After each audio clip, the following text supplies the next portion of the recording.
parameters that I get to jockey around.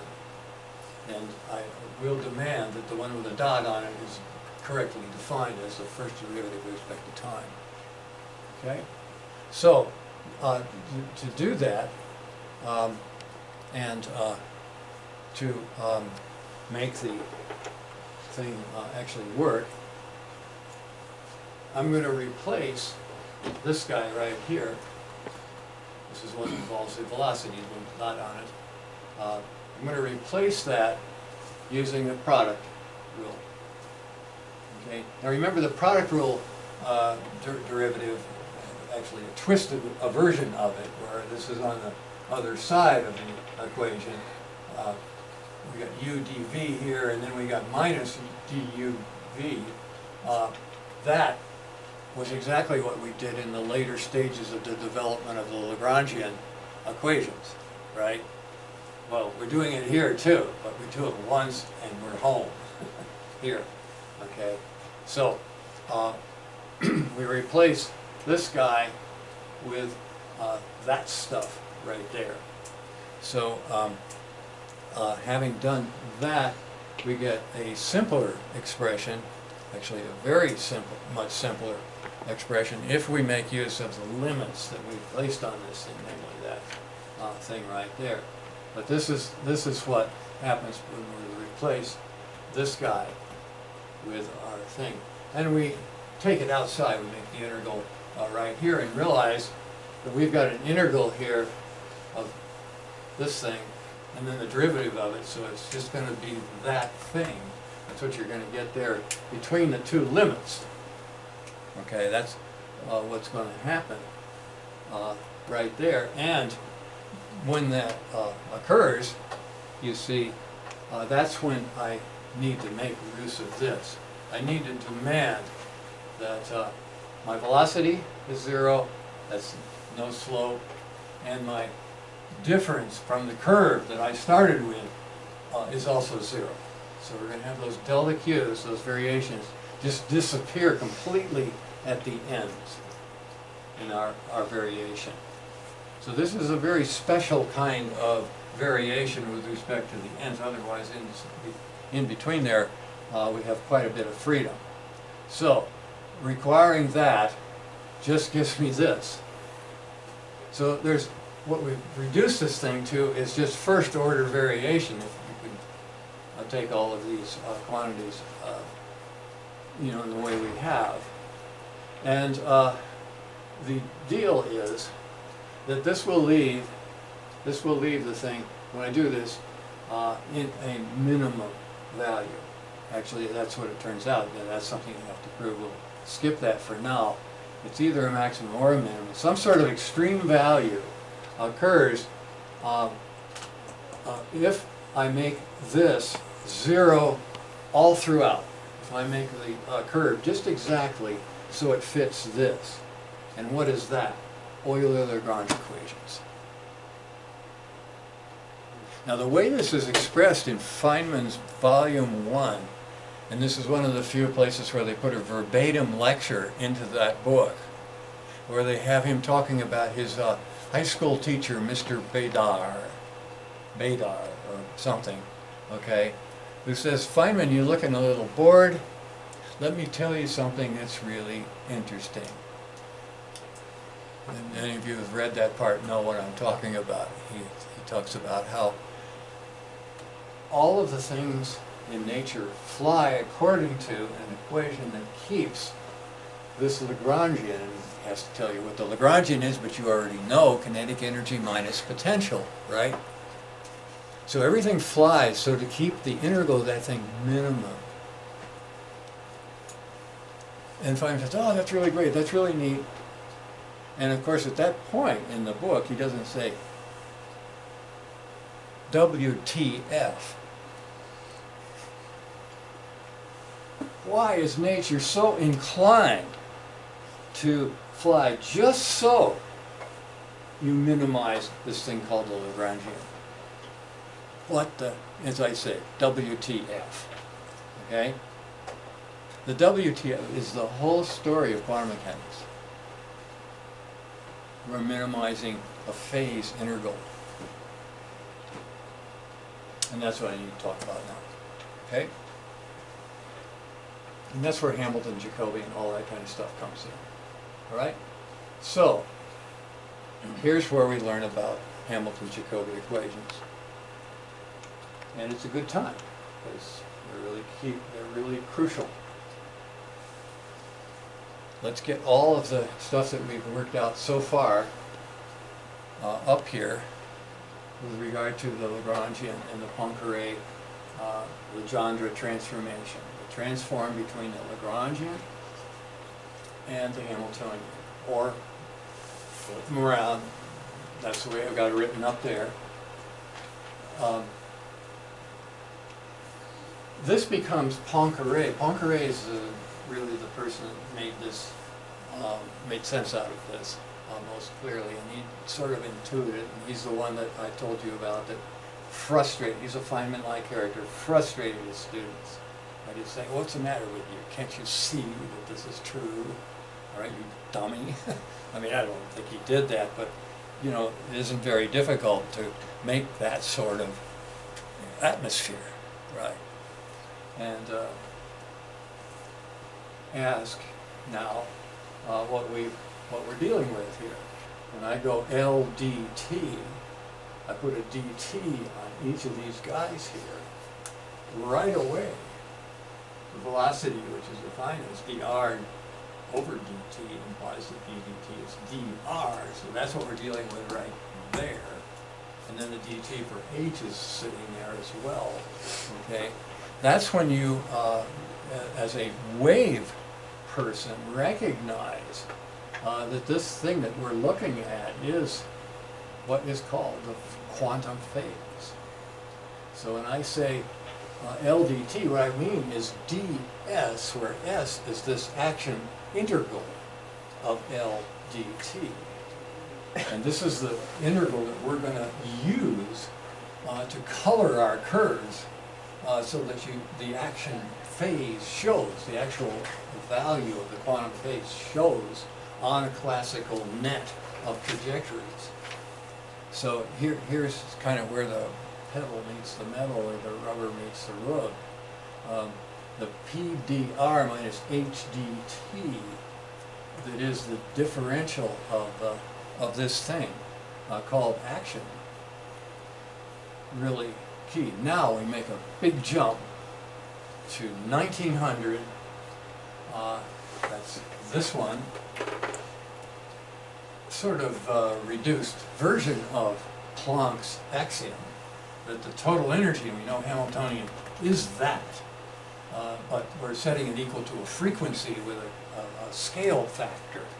And 21 years later, de Broglie decides that this has got to be done as well with the same scale factor to the not just the per time variable, that's frequency there, angular frequency, so 2 pi hiding in that, and there is one in that one too, but also in the k, the per space variable, the number of waves per meter or per centimeter is actually a Kaiser, and that's where the k comes from. And we'll talk about all of that toward the end of the course when we really put this stuff together in Unit 8. You're going to have to jump to that when we have the last few weeks here. You can look ahead, of course, online and see all this. But anyway, this is de Broglie's relation, this is Planck's relation put into this, and you see pretty quickly, probably can already, that that's the phase right there. That's Kr minus omega t. That's the simplest wave phase. Got a certain k vector for the wave, and could be one-dimensional, in which case we would need to use thick printing here. And then here's the angular frequency times time that you'll always have, no matter what dimension you're working with. Okay?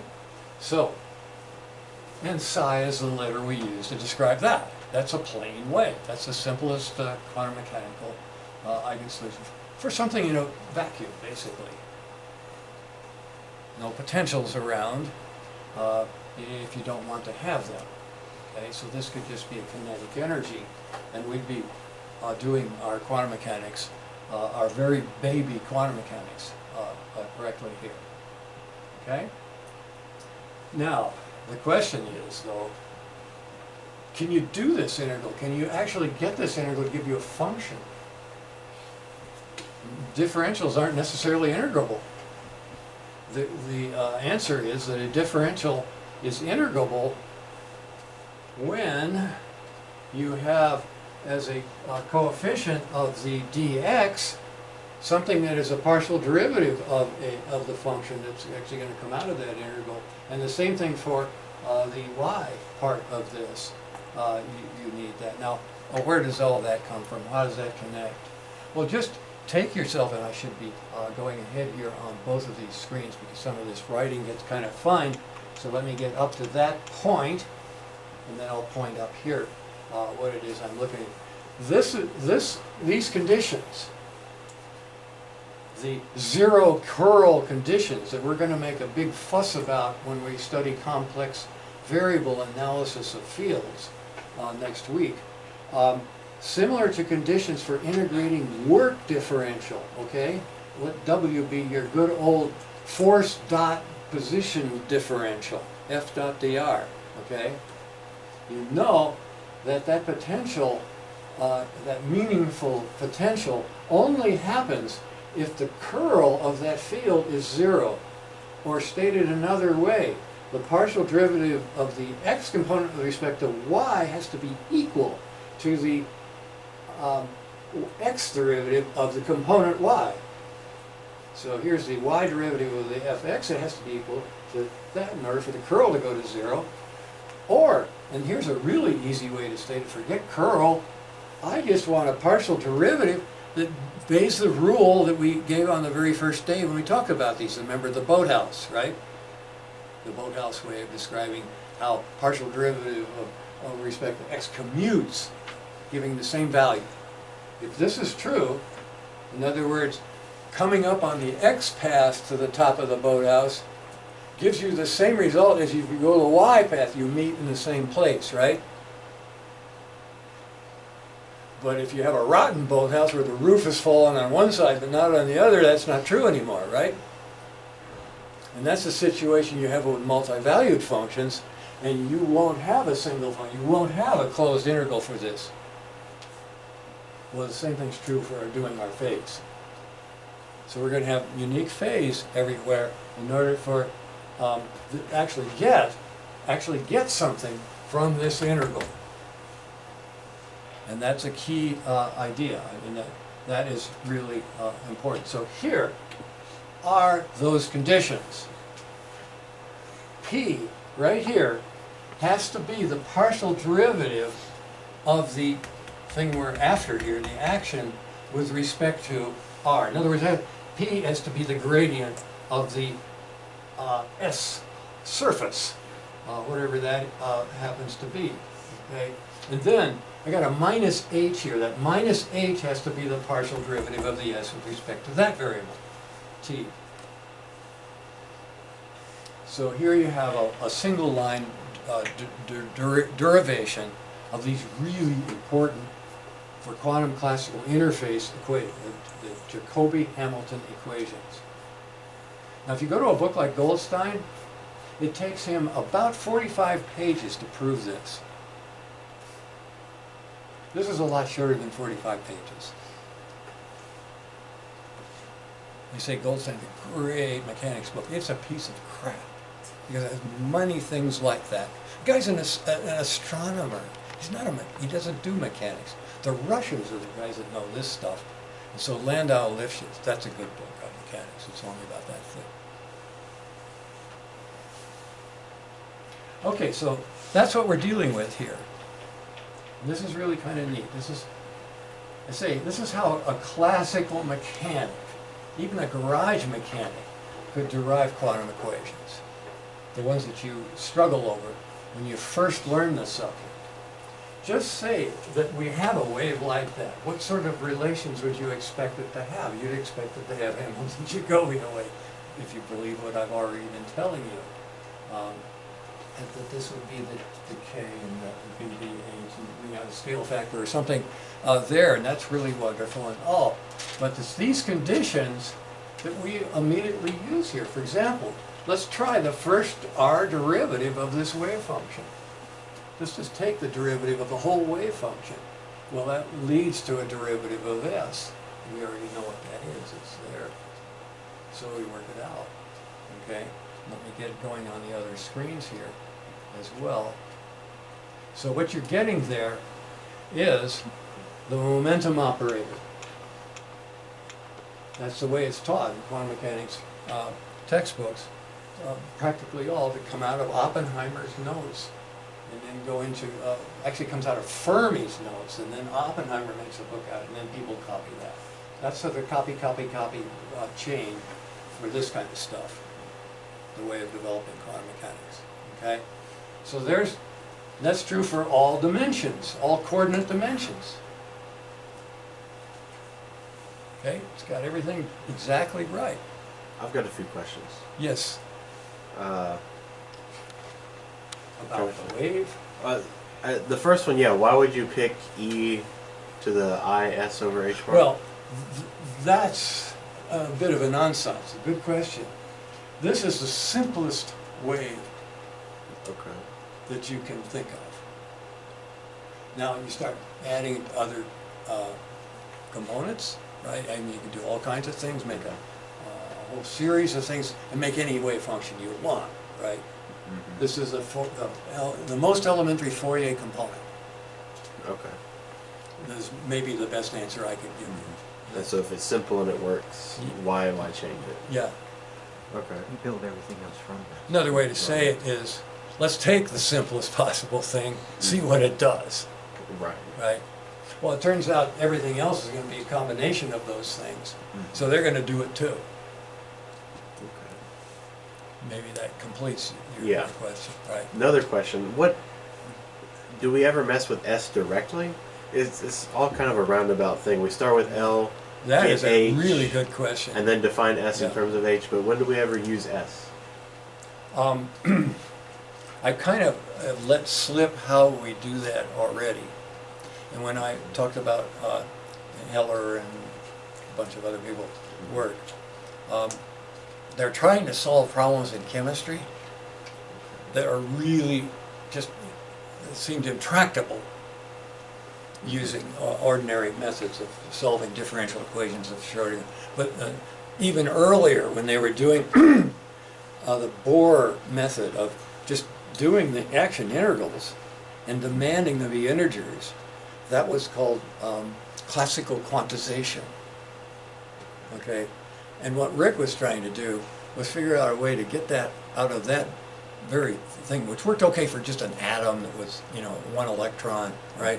But you got a molecule, what the hell are you doing with all those electron vibrations, all that kind of stuff? Right? That's where he started to say, you know, we got to work with the action. That's where the action is. Okay, so we're going to finish up here talking about that. This is the next step, though. Don't forget that we will have another variable here, time. What happens when you take the partial derivative of time with respect to our wave function? Bingo! Schrodinger equation. And you really have hit the jackpot on this one, because that is the correct Schrodinger equation for a fully relativistic Hamiltonian. You're just really lucky here. I mean, and of course got the thing on the wall here, right? This, talking about this Schrodinger equation. Space and time. Haven't quite, until I use this part here, gotten the ordinary Schrodinger equation, which is this one, of space. Okay, that's wrong. It doesn't have the mc squared and a couple of other things like spin, but that's a Dirac equation, right? We're asking for too much to get that at this point. Okay, now let's go ahead. As I say, that's what it is, psi dot equal h psi. All right, here's where we get Huygens' answer to that question, WTF. The idea of the minimum action is that if you're going to go to a certain point, then there is a minimum there, that if you deviate from it, it's always going to cost you more action.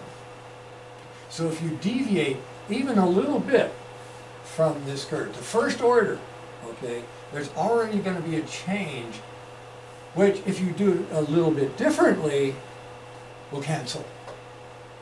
So it's only when you're right on the extremum that you can move it just a little bit and it doesn't change to first order. It might change to second, but that's okay. It's when you have something changing to first order because you're off the path over here, and you go this way, it goes up, go this way, it goes down. Here, it only goes up second order by going this way, and it goes up second order going this way. So what happens is the wave function tends to pile up on the extrema curve, making it the most probable path. In other words, making the world classical, making things obey Lagrange's equations. That's it in a nutshell, what's going on. That's why this Hamilton-Jacobi wave equation, really nice for handling whole families of trajectories like we're doing with the volcanoes of Io and all that kind of stuff. But the main thing that we're getting from all of this is the ability to see how Lagrange's equations are a result of a lottery. Okay, all of the other possible curves here, they don't satisfy Lagrange's equation. Only this one. Only the one that gives you the extreme value for the phase accumulation and doesn't have destructive interference, killing as you would if you went along that curve there. Okay, so that's it in a nutshell. I mean, because the action is the quantum wave phase, then all of the funny stuff that happens with this, I'm getting all this going down here as well. All the funny stuff that happens with completeness, Feynman path closure, all that kind of stuff, okay, is automatic once you have found this. Now, if it turns out there's another extreme curve over here, then you get real interference between two classical situations. And that's, of course, very interesting. And that's what we look for. That's interesting quantum mechanics. But just traveling through space in a plane wave, this is telling you what the deal is with that. So, at this point, what we realize is, in order to make this thing satisfy a wave equation with a trapping, something that's trapping it, say, forcing it to go around onto itself, or live in a box of some kind, and always being running over itself. That is, the wave reflects off the sides, echoes and all sorts of things, and then it has to settle on a particular wave function. That is, well, that's what is called the Bohr quantization. It requires that the quantum phase and amplitude be an integral multiple of 2 pi. That is, the thing goes around a full 2 pi so that it comes back the same and doesn't cancel the thing that was there before it made that trip. So here's your Bohr idea of quantum mechanics. And that's all they had for a long time. The Schrodinger equation didn't come along for a long time, so they were always having to figure out paths and integrating them and forcing them to be integers, and that was a real chore, but it worked. It worked. Well, we're doing the same thing here, except we're letting the nature or a computer do it for us. So here's what happens, and this is something that I'll show you in just a minute here, examples of. This is why we color the wave functions according to the Lagrangian. This is one that's trapped. This is trapped in a box. This is just a good old harmonic oscillator that is doing the trajectory. And what's happening here is the phase is going through. When it starts at 0, it's red. When it gets to pi over 4, I turn it to orange. I plot it in orange. Pi over 2, I plot it in yellow. 3 pi over 4, I plot it in green. Pi in the same. That would be a really crude coloring scheme where I have about 6 different colors. More colors the merrier, but let's say that's what we're using here. In fact, that's what is being used in that particular picture. So what you end up seeing here in this particular one is it satisfies some sort of quantization because I only see red and the opposite color, cyan. In between there, on the nodes of the wave, they're all of the colors, they're all mished together and to give you kind of a gray or something that doesn't really stand out, like the cyan here. So this is a wave that has a plus phase here and a minus phase here. That's 0 and pi. There's pi. There's pi. So this would be a wave that would be, this would be up and that would be down if you were to actually plot it out of the screen. Okay, that's a closed system. It has a quantized energy, a particular energy, so you have to hunt for that energy. That's the deal that was being done by Davis and Heller. Davis was a graduate student of Rick at Los Alamos, and that's when we started playing with it. And I figured, we're going to do this color thing too. So that was then done. Now what if it's like the volcanoes of Eel, okay? That's open system. I can have any energy I want. And you'll see all the colors. You'll see a rainbow. That's what happens with that. Now that's interesting too. Being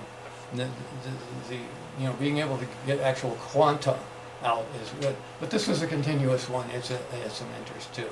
So I want to talk about that. These are the trajectories drawn up to a certain value of the action. So this is the wavefront that's being displayed here. And that's something I'm going to animate, I think, just to give you a chance to see that. Here is the animation. I think I got it working before. There we go. Yes. So there's the explosion. And the trajectories are coming out, okay? But the wavefronts make a cat. See a little cat with the ears? The actual particles, they're just doing their thing. But the actual wave structure is next to that. And the question is, how fast does that go? What is it doing? Okay, let's reset it, just to heck of it. Pause, reset time equals 0. Let the thing go. Actually, I would like, I think, to pause and erase, and erase again, reset t equals 0. Okay, and then I'm going to pause this thing at a certain place. So this at first it's just expanding, but then it makes a cat. As soon as it touches there, it zooms, speeds away. The ears just separate with infinite speed and then slow down. Okay, so let me just go ahead and pause this one, and then we'll discuss what it is we've got here in terms of the algebra that we've already written.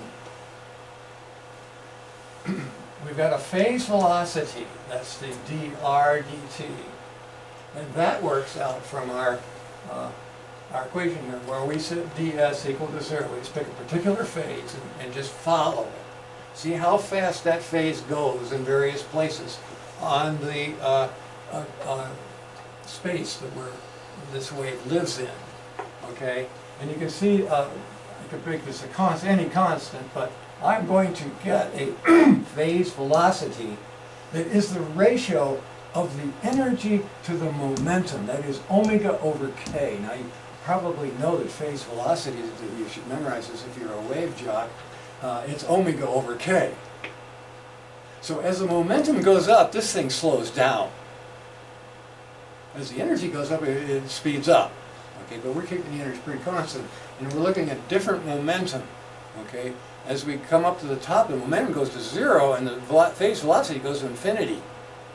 And then as it drops, it picks up, velocity and momentum. Faster and faster, as that happens, the phase velocity, the quantum thing that's underlying mechanics, slows down. Okay? Now that's quite the opposite of the group velocity. Quantum group velocity, this thing, is the gradient with respect to p of h. It's derivative of omega with respect to k. Not omega over k, but the first derivative of omega over k. That's Hamilton's first equation. Okay, that's really a cool thing. So these wave ears, these cat ears, scoot outward really fast here.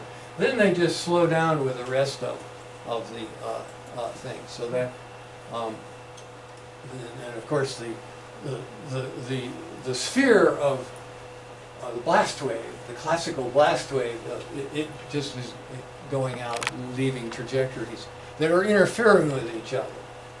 The ones that are on their way up are interfering with the ones on their way down at the very top of that diagram. Okay? So let me keep ahead on these two just to make the thing. This is just whimsical.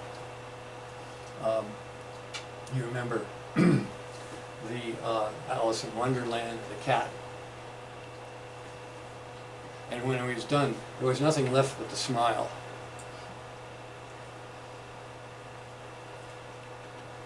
Lewis Carroll is an amazing person. In terms of he was sort of the Mr. Rogers of the Victorian era. Okay. He wrote for children. And he got talking a little bit of, I won't spoil it. Me Too happened there as well. Seems it's everywhere. Distinguish the quantum stuff here from the classical waveform. That's very important. So you have a higher V group in this thing when this thing starts to pick up speed. So the group velocity, this thing right here, the classical velocity is what you're measuring there. You can't, as a classicist, see this one unless you've somehow colored the thing to get the phase. The phase velocity is slowing down. So the actual P is the gradient of S. That's a Hamilton-Jacobi equation. Okay. So you're going to have a very low phase velocity down in that region. That's what that one over there and this one are saying. So this is kind of the best I can give to you right now of showing you what's the deep state behind the classical phenomenon. And showing you a glimpse of the Hamilton-Lagrange thing. That was an exact thing. We need to come back to that later. But you can look at it right now on page 2 of this, and also the last page of this set of notes here. Besides showing Rick's artwork, he's done some really amazing artwork. Besides, this is on the second page. I would recommend, if you want to look at a quickie that really goes into that connection, I would have you look at this. I just gave a lecture this summer at Rochester, but you look at that too. But this one is just a couple of pages, and you'll see a nice way to look at this. Now, as for this, I invited Rick to come and to exhibit his art. And this was from October 2002 to December 2002, so it's a long time ago now. And it was called Approaching Chaos. He was interested in quantum chaos, visions of the quantum theory. Now what happened was, and I contributed a few of my pieces of artwork to the exhibit, and we had all worked together on a lot of this. But what we did was we closed the museum. As soon as we got done with the exhibit, they shut the place down. And there was even a cartoon in the school newspaper that showed a couple of students walking along And one of them said, I didn't know we had a museum. And then the next frame was another student next to him. He says, what's a museum? What is a museum? It's gone. It's now, well, you know what it is. It's got a bunch of Symphony Hall sort of, I mean, it's a real big auditorium. Right across from the student union. Okay, well, as I say, we're at the end of the review except for complex variables. So we'll tackle on that next week.